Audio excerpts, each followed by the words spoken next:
Good evening. The majority of Australia's cricket stars have now safely arrived on home soil after fleeing the conflict between India and Pakistan. Tensions have again escalated despite both nuclear nations agreeing to a ceasefire.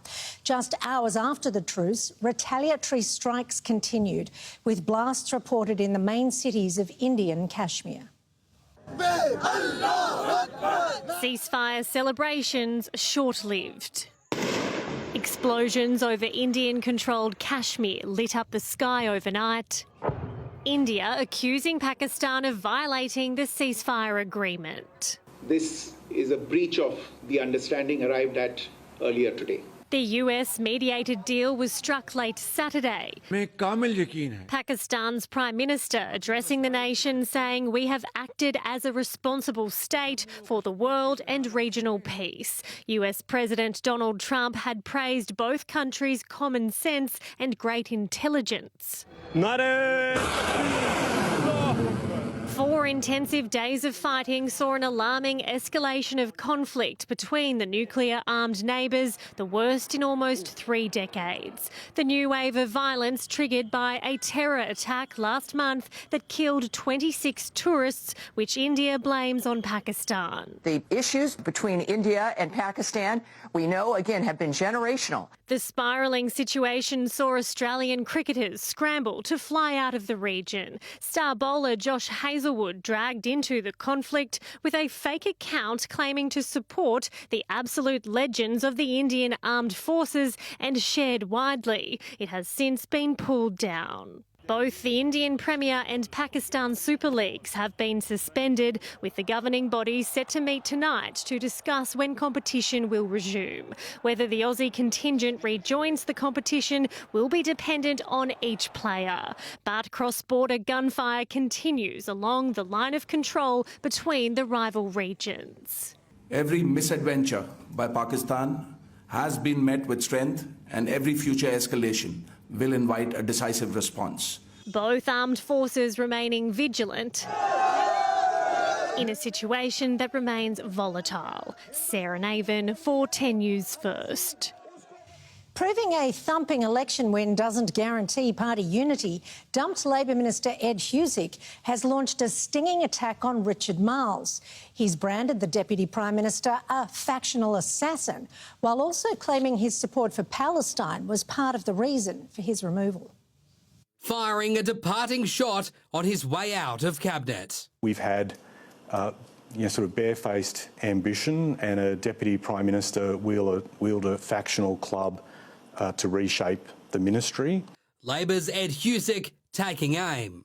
I think when people look at a Deputy Prime Minister, they expect to see a statesman, not a factional assassin. After being dumped from the front bench. There will be a lot of questions put to Richard about his role, and that's something that he will have to answer and account for. The PM also caught in the crossfire, the pair having a brief phone call ahead of a proper meeting tomorrow. We need to burn through the timidity that has shackled us in the first term. We are going to need to make big changes. Mr Husic was the only Muslim member of Cabinet, arguing his views on Israel and Gaza played a part in his demotion.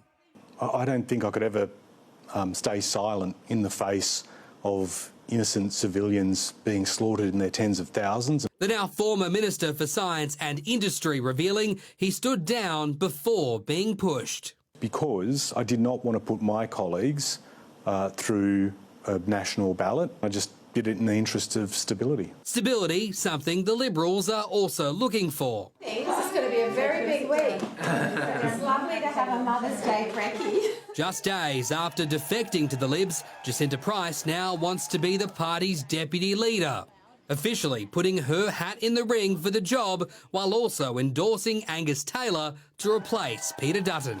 We're a team that's prepared to get out there and fight. No, absolutely right, and you've been a great inspiration to me. I think it will be a close vote, and I think it's very important that whatever the outcome is, everyone respects the result and everyone gets behind the new leader. While the Liberals jostle over who will next lead their party, Senator David Shoebridge has ruled himself out for the Greens leadership following their near-electoral wipeout. The bulk of our party room are women, and I think it's time, it would be good to see a woman lead the Greens. I've been pretty clear about that. Ushering in a new era for all three major political parties, which is expected to start tomorrow when Labor's front bench is unveiled. Matthew Carstunen for 10 News First. Police say they've dismantled an alleged plot to smuggle a tonne of cocaine into the country, worth more than $600 million. Officers foiled the operation off the coast of New South Wales, arresting 5 men as they work out where the drugs are from and who's pulling the strings. Slicing through rough seas 9 nautical miles off the New South Wales coast, police make their move. On board a massive haul of cocaine destined for our streets, alongside 2 accused drug dealers, aged 24 and 26, from Newcastle. Allegedly collecting hundreds of kilograms of cocaine at sea shows the length organised crime will go to for their own greed and profit. Police seized more than a tonne of the drug, totalling more than 1 million hits with a street value of $623 million. This will be a massive hit to organised crime.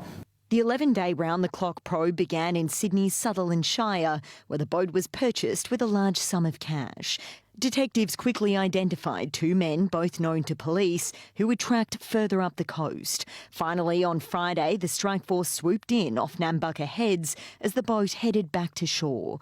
Alongside those on board, 3 men were arrested at Southwest Rocks, aged 28, 29 and 35, while 5 homes were raided in Newcastle and Lake Macquarie, where police seized documents, cash, clothes and electronic devices.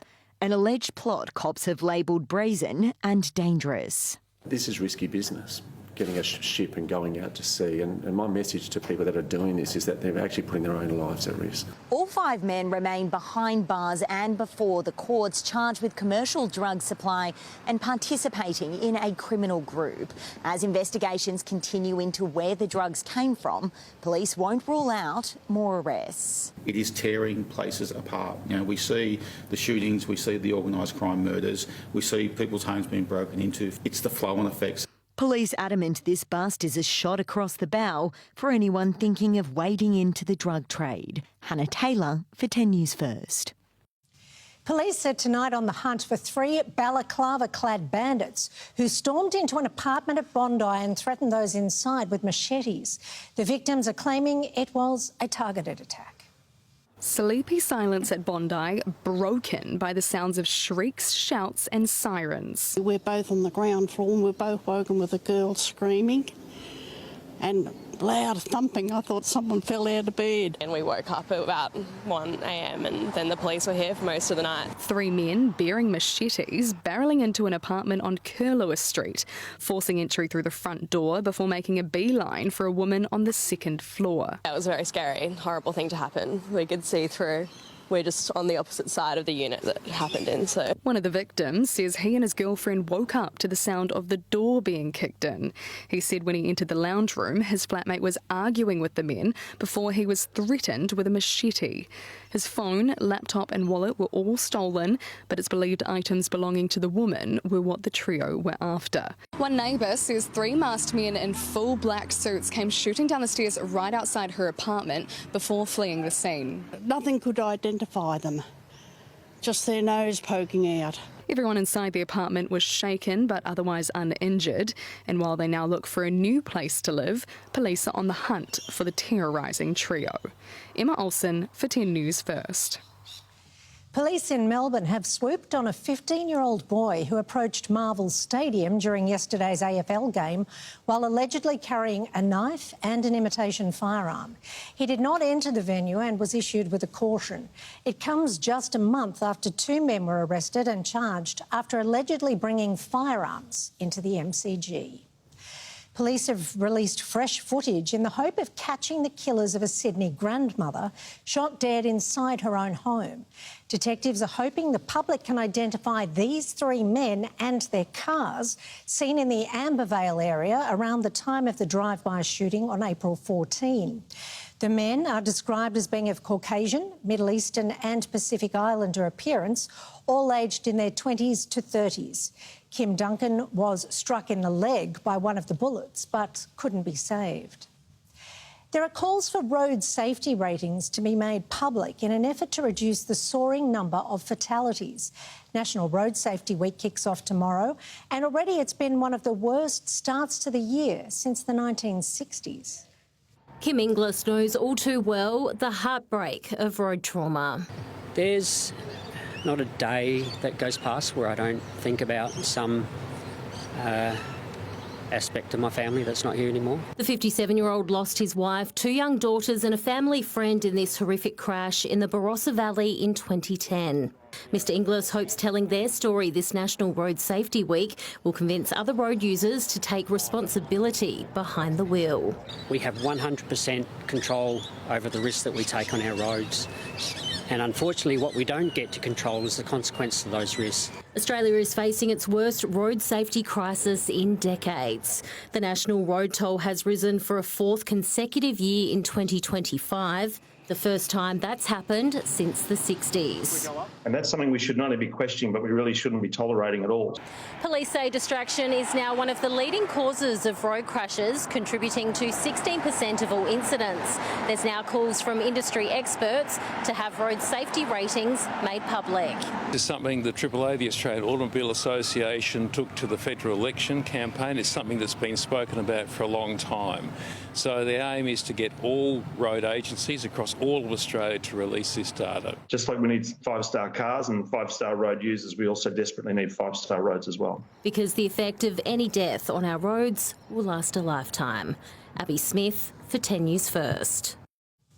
The home of the Australian Grand Prix is set for a major makeover after plans were revealed to redevelop Albert Park over the next 3 years. The project has been tipped to cost more than $350 million, but the government says it's worth the $3.3 billion injected into the economy. It's one of the biggest sporting events in Australia. The new season is underway. Now its home, Albert Park, is set for a major revamp.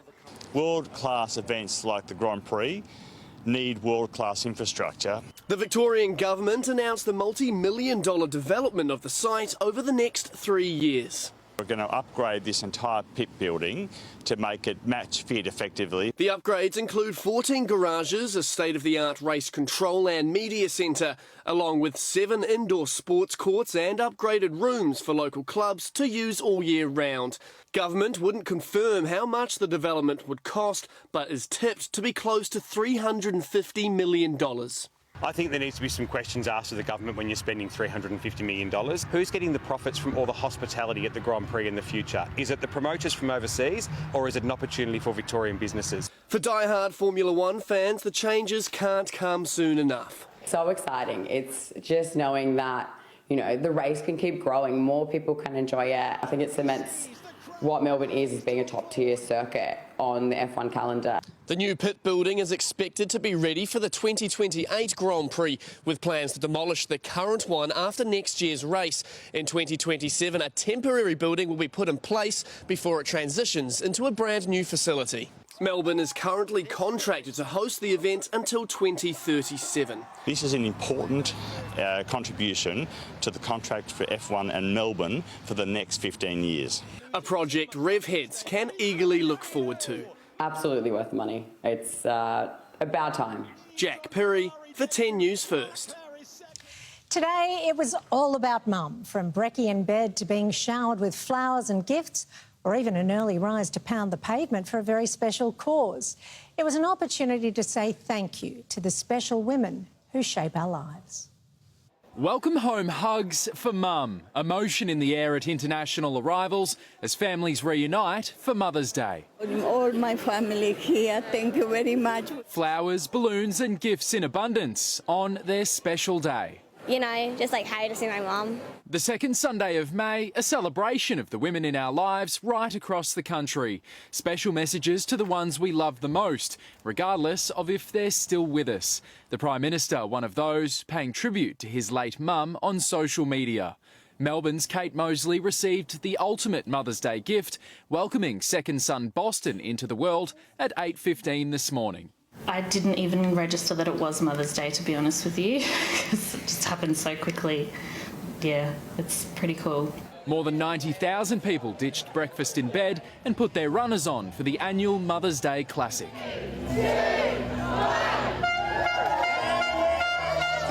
Australia's biggest fun run and walk, raising crucial funds for breast and ovarian cancer.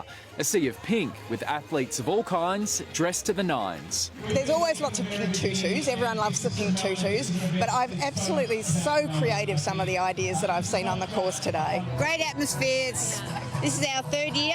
Yeah, third year together, so we'll continue. It's great. Survivors standing side by side with those impacted in the name of finding a cure. I am now 2 years in the clear from breast cancer, so it's very special. My wife was diagnosed with stage 4 ovarian cancer a couple of weeks ago after returning from beating it 4 years ago. Over its 27-year history, the Mother's Day Classic has raised more than $46 million for the National Breast Cancer Foundation. All on the track today, dreaming of a world where cancer no longer takes the lives of loved ones. And hopefully one day someone doesn't go through what I've got to go through. The meaningful ritual putting a smile on Mum's dial. Sam Mills for 10 News First.